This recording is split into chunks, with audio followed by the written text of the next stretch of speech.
नमस्कार। हम अलंकारों की बात सतत कर रहे हैं और अर्थालंकारों पर हम बात कर रहे हैं। जब हम अर्थालंकारों की बात कर रहे हैं तो उसमें हमने 5 तरह के अलंकार हम देख रहे हैं रुय्यक के बताया अनुसार, और उसमें जो सर्वाधिक अलंकार है सादृश्य मूलक अलंकार, उनकी चर्चा हम अनवरत कर रहे हैं। सादृश्य मूलक अलंकार सर्वाधिक क्यों हैं? क्योंकि दो यहाँ पर बात की जाती है, दो तत्वों को लिया जाता है, उपमेय और उपमान। उनमें किस तरह से साधर्म्य, किस तरह से वैधर्म्य दिखाया जाता है, इन पर बात सर्वाधिक की गई है। और इसीलिए जब हम देखते हैं उपमा, रूपक, व्यतिरेक, असंगति, विभावना, इन सभी अलंकारों को जब हम देखते हैं तो यहाँ पर कहीं ना कहीं उपमेय और उपमेय उपमान का जो संबंध है वो बताया जाता है। तो चूंकि उपमेय पे बात है, चूंकि सादृश्य पर बात है, इसलिए आज हम जिस अलंकार की बात करेंगे वो है प्रतीप अलंकार। तो देखिए, प्रतीप अलंकार जो है वहां पर भी उपमेय और उपमान का संबंध है, लेकिन वो संबंध कैसा है? तो इस संबंध को सबसे पहले हम इस नाम के आलोक में देखना चाहते हैं। देखिए, प्रतीप का अर्थ होता है उल्टा, तिरस्कार, विलोम या विपरीत। ये बात ध्यान रखें कि प्रतीप जो है उसका अर्थ है उल्टा। तो उल्टा यहाँ पर कैसे, विपरीत आखिर कैसे?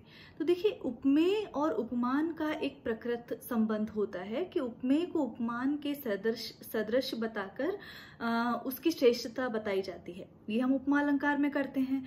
लेकिन यहाँ पर ये जो उपमेय और उपमान का जो संबंध है उसका जो धर्म है वो उलट दिया जाता है। कैसे? यहाँ पर उपमेय और उपमान का जो प्रकृत संबंध है उसको उलट कर दिखाया जाता है। तो यहाँ पर प्रतीप अलंकार माना जाता है। तो ये पहली शर्त है कि जहाँ उपमेय और उपमान का जो प्रकृत संबंध है उसको उलट कर दिखा दिया जाता है। तो यहाँ पर हम पाएंगे कि उपमान को या उपमान की उपमेय के रूप में कल्पना की जाती है। जैसे कि मुख चंद्रमा है, हमने ये कहा रूपक अलंकार में, हमने ये कहा मुख चंद्रमा जैसा है उपमा अलंकार में। लेकिन हम ये कहें चंद्रमा मुख है तो वहां पर प्रतीप अलंकार हो जाएगा। ठीक है। और यदि हम उसका कारण भी साथ में बता दें तो वहां व्यतिरेक हो जाएगा, है ना। तो यहाँ पर जब हम उपमान की उपमेय रूप में कल्पना कर रहे हैं तो ये प्रतीप अलंकार माना जाएगा, उपमान को उपमेय बता दिया जाना। तो यहाँ पर जब हम उपमान को उपमेय बता रहे हैं तो उपमान का तो तिरस्कार कर रहे हैं और उपमेय को प्रकृत बताया जा रहा है, उसको श्रेष्ठ बताया जाना कवि का एक हेतु हो जाता है, और वही उसे ये कहकर वो चमत्कार की सृष्टि वहां पर करता है। इसीलिए इसे प्रतीप अलंकार कहा जाता है। अब यदि इसकी परिभाषाओं को देखें जो कि संस्कृत काव्यशास्त्रियों ने दी हैं, तो वो ये है कि उपमान तिरस्कारास्यालंकार ताबीजत्वात्। तो इसके बीज में, इसके मूल में क्या है कि उपमान का जो तिरस्कार है वो प्रतीप अलंकार के मूल में होता है। तो उपमान चूंकि श्रेष्ठत्व है, चूंकि परंपरा प्रसूत है, जो उपमेय से गुणधर्म में कुछ अधिक है, गुणाधिक्य है उसमें, तो यदि हम उपमान को उपमेय बना दिया जाएगा तो क्या होगा? उपमान का तिरस्कार। तो उपमान का तिरस्कार जिस अलंकार में होता है वो प्रतीप अलंकार माना जाता है। इसी तरह यदि हम साहित्य दर्पणकार जो विश्वनाथ हैं, आचार्य विश्वनाथ, उनकी परिभाषा यदि हम देखें तो उन्होंने कहा है प्रसिद्ध्योपमान स्योपमेयत्व प्रकल्पनम, कि सबसे पहले तो क्या किया जाता है कि प्रसिद्ध जो उपमान है उसकी उपमेय के रूप में कल्पना की जाती है, निष्फलत्वाभिधानम, और उसके बाद क्या किया जाता है? उपमान का ये कहकर निष्फलत्व बता दिया जाता है, तो वहां पर प्रतीप अलंकार कहा जाता है। तो निष्फलत्वाभिधानम व प्रतीपमीति कथ्यते, तो वहां प्रतीप जो अलंकार है वो कहा जाता है। तो यहाँ पर उपमान का निष्फलत्व और उपमेय का प्रकर्ष दिखाना कवि का हेतु रहा है, कवि का उद्देश्य रहा है। तो ये बात है। ललित ललाम की हम बात करते हैं, और जब ललित ललाम ग्रंथ की बात करते हैं तो ललित ललाम रीतिकाल के किस आचार्य का ग्रंथ है ये आपको बताना है मुझे। आप कमेंट बॉक्स में लिखेंगे, ये आपके लिए प्रश्न। तो यदि हम ललित ललाम की बात करें तो उसमें इसकी परिभाषा इस तरह है कि जहाँ प्रसिद्ध उपमान को पलट कहत उपमेय, बरनत तहा प्रतीप है, कवि जन जगत अजय। तो जहाँ पर प्रसिद्ध उपमान को उपमेय पलट कर क्या कह दिया जाता है, उपमेय बता दिया जाता है, तो वहाँ पर प्रतीप अलंकार जो जगत है वो उस अलंकार को क्या कहता है, प्रतीप अलंकार कह देता है। फिर हम यदि देखें तो हमने बात की कि उपमेय और उपमान का एक प्रकृत संबंध होता है। तो यदि कभी कभी पूछ लिया जाता है कि प्रतीप और उपमा में क्या अंतर है, प्रतीप और व्यतिरेक में क्या अंतर है। देखिए, जब हम प्रतीप और उपमा की बात करते हैं तो उपमा अलंकार में उपमेय और उपमान का जो संबंध है वो सादृश्यता पर आधारित है, वो उपमेय पर आधारित है। लेकिन उपमा में उपमेय को उपमान के सदृश बताया जाता है, किंतु प्रतीप में जो उपमान से उपमेय का प्रकृष वहां दिखाया जाता है और उपमान को उपमेय का समान बता दिया जाता है। लेकिन ये नहीं है कि इसके ये परस्पर विलोम है, हाँ अर्थ आपको पता होना चाहिए, तो ये यहाँ पर है। और दूसरी बात, जब प्रतीप में उनका उपमेय बताया जा रहा है तो वहाँ वो अर्थ से सिद्ध होगा। उपमेय और उपमान में जो उपमेय भाव जहाँ बताया जा रहा है, सादृश्य भाव जो बताया जा रहा है, और फिर उपमेय का जो प्रकर्ष जो बताया जा रहा है वो अर्थ से सिद्ध होगा। तो ये बात है। फिर यदि हम बात करें प्रतीप और व्यतिरेक की, तो देखिए प्रतीक जो है उसमें जो हालांकि दोनों में ही उपमेय का प्रकर्ष दिखाने का भाव है, लेकिन प्रतीप में जो महत्वपूर्ण है वो तिरस्कार जो है, कैमर्थ्य जो दिखाने की बात की जा रही है वो महत्वपूर्ण है।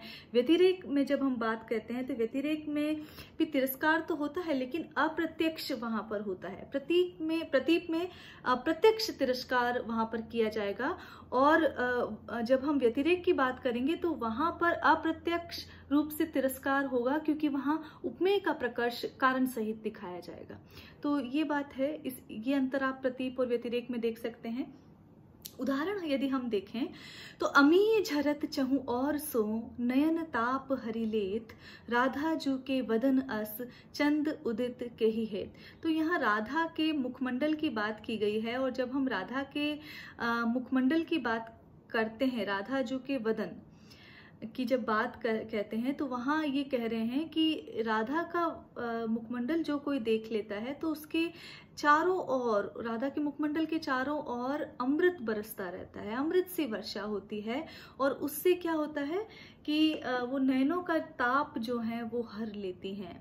उनका दर्शन इतना प्रिय है, इतना मधुर है, इतना दिव्य है कि उनका दर्शन मात्र से ऐसा लगता है जैसे कि अमृत की वर्षा चारों तरफ हो रही है, और वो जो नैनों का ताप हर लेती हैं। तो फिर यदि ऐसा है तो चंद उदित के ही है, तो चंद्रमा को उदित होने की, उदय होने की क्या आवश्यकता है।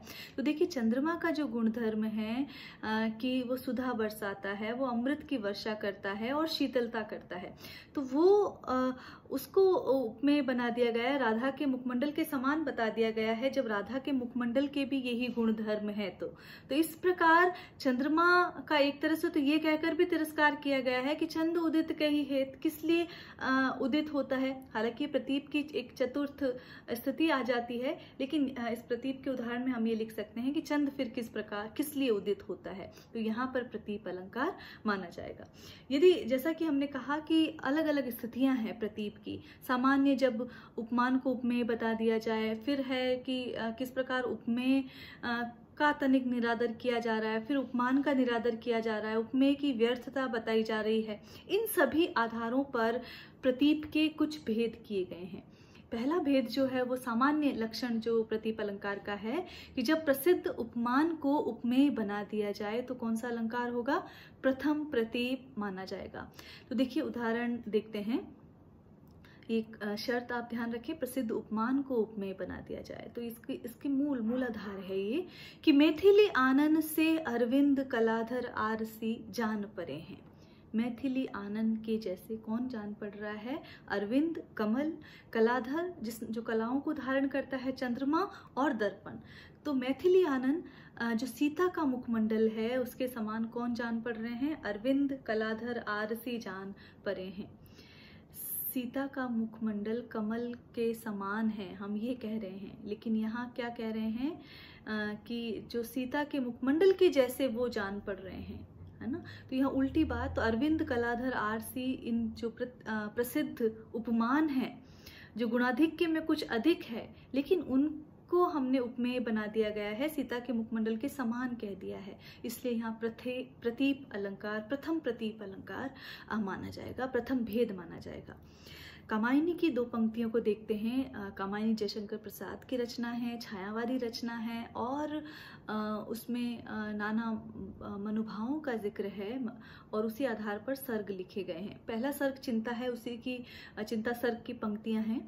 उसी तपस्वी से लंबे थे देवदारू 2 4 खड़े।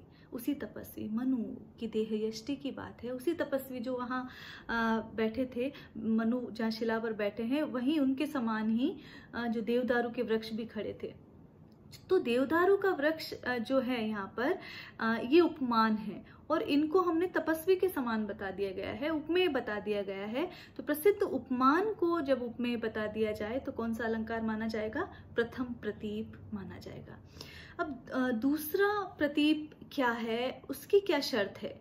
तो जहाँ सुप्रसिद्ध उपमान को प्रसिद्ध उपमेय के समान कहकर वास्तविक जो उपमेय है उसका अनादर किया जाता है, तो वास्तविक उपमेय का जब अनादर कर दिया जाए तो प्रथम प्रतीप होता है, तो द्वितीय प्रतीप होता है। तो सुप्रसिद्ध उपमान को प्रसिद्ध उपमेय के समान कहकर, तो देखिए, गर्भ करहु रघुनंदन जनी मन माही, देखहु आपनी मूर्ति सिए की छाही।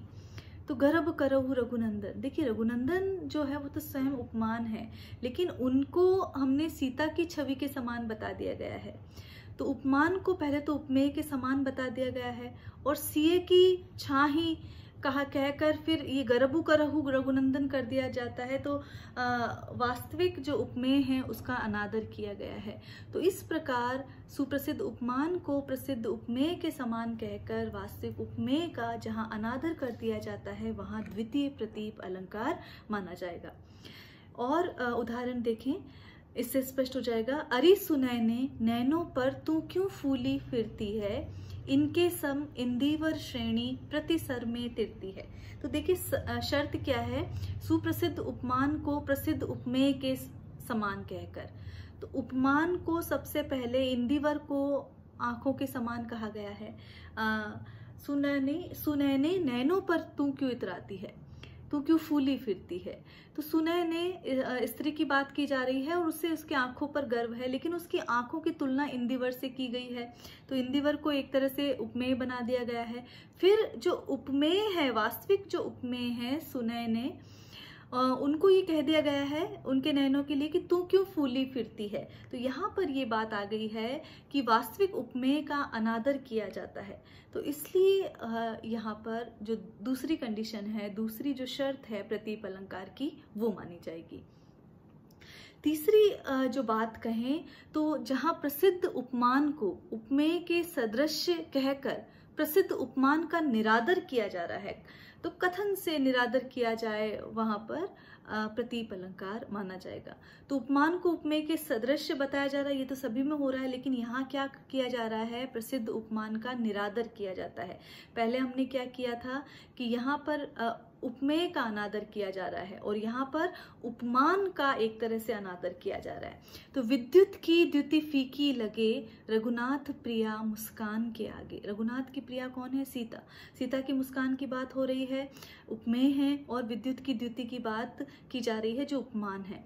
तो विद्युत की द्युति पहले तो इसे उपमेय के समान बता दिया गया है, फिर कहा है फीकी लगे, तो फीकी कर दिया गया है, निरादर कर दिया गया है ये कथन कहकर कि उसका जो चमक है, विद्युत की जो चमक है, वो भी सीता के मुखमंडल के आगे, मुस्कान के आगे फीकी लगती है। तो इसलिए यहाँ तृतीय प्रतीप अलंकार माना जाएगा, जहाँ उपमान को एक तो उपमेय के सदृश कहा गया है, फिर प्रसिद्ध उपमान का ये फीकी लगे कथन के द्वारा निरादर कर दिया गया है, इसलिए यहाँ तृतीय प्रतीप अलंकार माना जाएगा। चतुर्थ प्रतीप अलंकार क्या है, इसकी चौथी स्थिति क्या है? तो जहां उपमेय की समता करते में उपमान नहीं ठहर पाता, तो एक तरह से जो उपमान का तिरस्कार यहाँ पर बताया जा रहा है, उपमान ठहर ही नहीं पाता है उसकी समता में, वहां चतुर्थ प्रतीप माना जाता है। तो तव मुख समकत वह सकत, कहा विचारो चंद, कि तुम्हारे मुख की जो समता है वो बेचारा चंद कर ही नहीं सकता, तो उसमें वो योग्यता ही नहीं है। तो उपमान को अयोग्य बता दिया गया है एक तरह से। ये चतुर्थ प्रतीप है कि जहाँ उपमेय की समता में उपमान नहीं ठहरता, उसे अयोग्य बता दिया गया है, वहां चतुर्थ प्रतीप अलंकार माना जाएगा। इसका जो अंतिम भेद है यदि हम उसको देखें, पंचम प्रतीप, तो जहाँ पर उपमान कि उपमेय में समता तो स्थापित की जा रही है, लेकिन उसका उपमान का व्यर्थ होना भी बताया जा रहा है। तो समता में उपमेय के व्यर्थ होत उपमान, व्यर्थता बता दी जाती है। तो उपमेय के आगे हमने पहली जो कंडीशन देखी, पहली जो शर्त देखी थी, उसमें अयोग्य बताया जा रहा था, लेकिन यहाँ पर उपमान की व्यर्थता जब बता दी जाती है और वो सिद्ध कर दी जाती है कथन के द्वारा, वहां पर पंचम प्रतीप अलंकार माना जाता है। देखिए उदाहरण, परिमल पूरित पीत मृदु मंजू राधिका गात, अब अली चंपक फूल की भूल न कीजिए बात। तो भूल कर बात ना कीजिए चंपक फूल की, तो चंपक फूल उपमान है, उसकी भूल कर भी बात ना कीजिए। क्यों नहीं कीजिए? क्योंकि राधिका का जो शरीर है वो पीताभ आभा से परिपूर्ण है, कोमल है और सुंदर है, और चंपक पुष्प के समान उसकी जो देह यष्टि है वो चमकती रहती है। तो इसलिए अब राधिका के शरीर के आगे, राधिका के सौंदर्य के आगे चंपक पुष्प की भूल करके भी बात करने की आवश्यकता नहीं है। तो ये भूल न कीजिए बात, ये पद जो है वो उपमान की, चंपक फूल की व्यर्थता को सिद्ध कर रहा है, और साथ ही उपमेय जो है राधिका गात के आगे ये उपमान की व्यर्थता ये कथन सिद्ध कर रहा है, इसलिए यहाँ पंचम प्रतीप माना जाएगा। तो यहाँ ये हमने 5 स्थितियां देखी कि पहले उपमेय को उपमान बनाना, फिर उपमेय का अनादर, तीसरी स्थिति में हमने उपमान का अनादर, फिर उपमान की अयोग्यता और उपमान की व्यर्थता। तो जब ये सारी चीजें देखते हैं तो वहाँ प्रतीप अलंकार की बात हम करते हैं। देखिए यहाँ ये ध्यान रखना जरूरी है कि जब हम प्रतीप और व्यतिरेक को देखते हैं तो दोनों के उदाहरण कई पुस्तकों में एक जैसे मिलते हैं, लेकिन ये बात ध्यान रखें कि उपमेय का प्रकर्ष दोनों में दिखाया जा रहा है, लेकिन जो प्रतीप अलंकार का जो मूल उद्देश्य ही ये है कि प्रतीप उपमान का कैमर्थ्य दिखाएगा, प्रतीप उपमान का तिरस्कार दिखाएगा, और वो तिरस्कार इन स्थितियों के माध्यम से दिखाएगा। कभी वो उपमान का अनादर करेगा, कभी जो उपमान की अयोग्यता वहां बताएगा, और कहीं उपमान की व्यर्थता वहां सिद्ध करने का प्रयास करेगा। और जब प्रतीप की बात करेंगे तो जब ये उपमान की जो व्यर्थता है ये प्रत्यक्ष वहां पर सिद्ध होगी, लेकिन व्यतिरेक में अतिरेक उपमेय का तो दिखाया जाएगा, लेकिन उपमेय का प्रकर्ष दिखाकर वहां पर अप्रत्यक्ष रूप से उपमान की कमतरी वहां दिखाई जाएगी। तो ये मूल अंतर है दोनों में।